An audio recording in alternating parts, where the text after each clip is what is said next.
Ladies and gentlemen, check this out.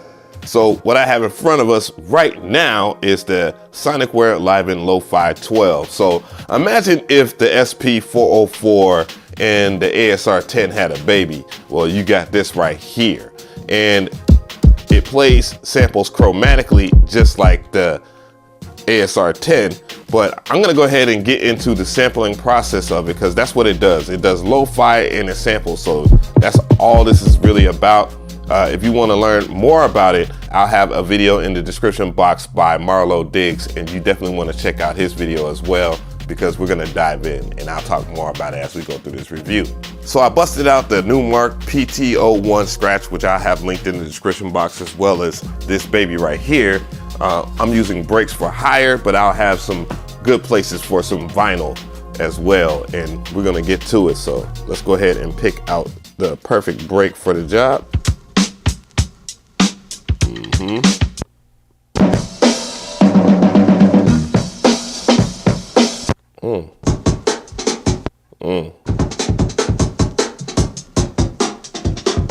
So I'm gonna sample traditionally. So the sample on here, it's a pretty simple process. All you would have to do is hold function. I got like one hand on the and sample. And then when you're ready to record, you can record in here. You'll get a level too. So let me show you the level. One thing is it samples in two different like formats. So you would have to go function settings, and let's go over here. So you can pick your frequency. So you have 12 or you have 24. So in 12, I believe you have like 4 seconds. In 24, what, maybe 2 seconds? I can't remember, but I'm gonna go with 12 because that's good for me and that's lo-fi enough for everything. So what you wanna do is just go back over here and select one of these banks. You wanna select a free bank, and I'm gonna select the free bank, select slot number 1. And now I'm gonna sample over, because you will sample over something that you might wanna use in the future. So now that I have that going, I'll just go and get that track going again, drop the needle.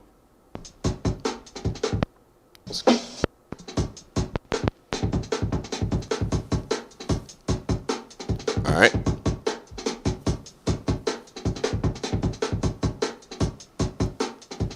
All right, now everything's good. I can just turn that off. All right, so if I did everything right, the sample should be on the key right here. I'm gonna press OK to save it. Just make sure I save it. And OK again, I believe, and everything should be good. And then I'll just go ahead and access it again from the user. So now that I know that everything is good, you know, I can do some adjustments or whatnot. Now, one thing I will say about this unit is it does have like the same kind of treatment as the bass and beats, which is quite complicated, but you know, thankfully enough, it's not too difficult to understand because of this template. It's just one template. So from here, I would hold this edit button so I can use all these features here.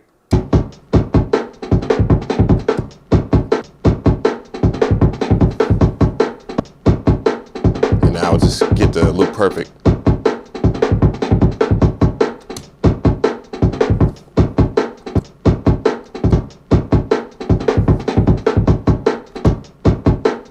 And I think I have everything perfect here. Whoops, so I forgot to clear stuff. So what I need to do is clear the other tracks. So I'm gonna go ahead and clear the tracks. So I'm gonna clear 3, clear that. And now it should be just the drum beat.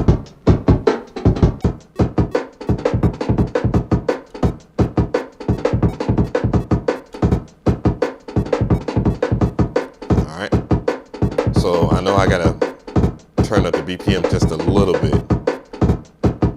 So let's turn it off. Let's turn off metronome because that's on my nerves now.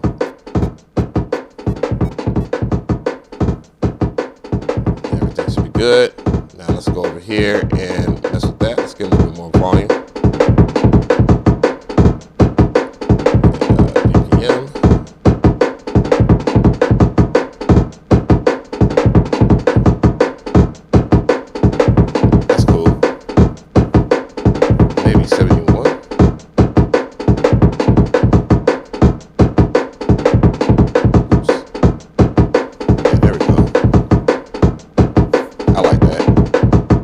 All right, so let's go to track number 2. Track number 2 has things that you can pick independently. So what I'm gonna do is just go into instruments here and mess with some of the instrument sounds. Let's go up an octave.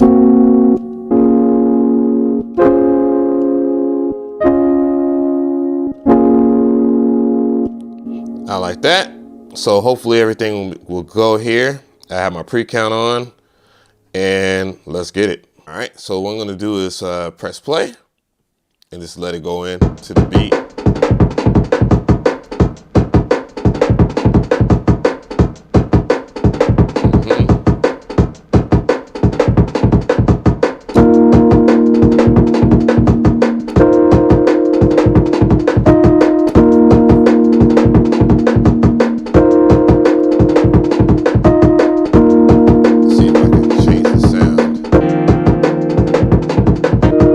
Just try to add some type of bass to it. So let's go to track number 3 and then we'll go into instruments.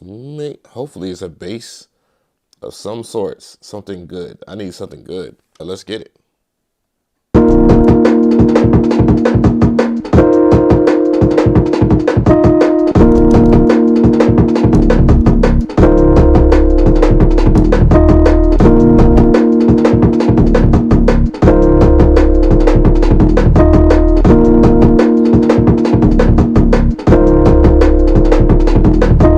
Okay, so I found out how to mix. So what you need to do, or at least because I'm too lazy to read the manual, you would just hold shift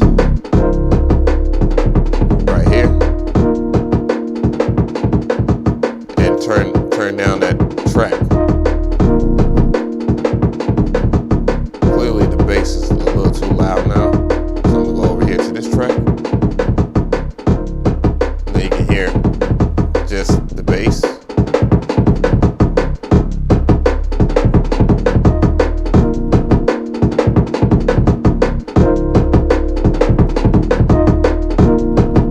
Turn down the volume just a little bit. And then you can go ahead and I believe these will do, yeah, you can mute. Yeah, you know I like that. I'm an MPC head. All right. So I'm on track number 4. I'm gonna find the sound that I like.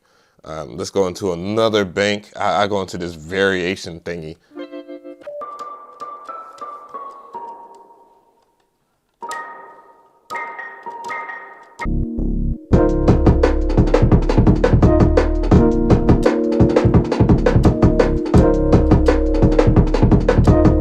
All right, so let's go ahead and record it.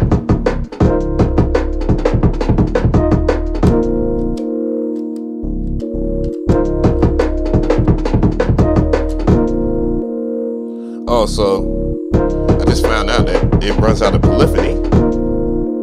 So that's the thing. So limited polyphony.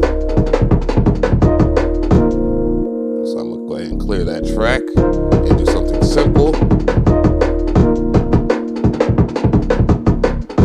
All right, something like this, I guess.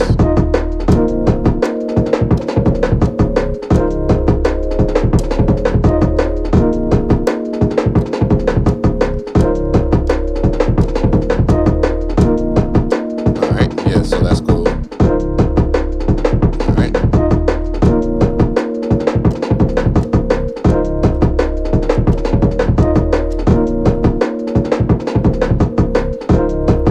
That's cool.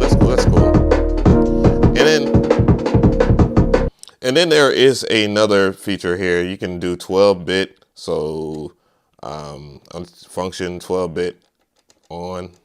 I guess you can turn it on, I guess. 12-bit on.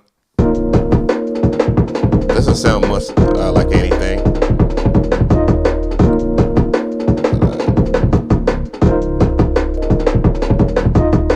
Oh, so that's why.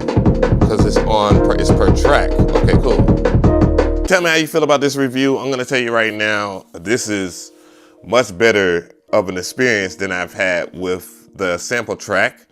And it's funny because this has less, and it seems like less is more, but I guess that's the way that I'm used to producing.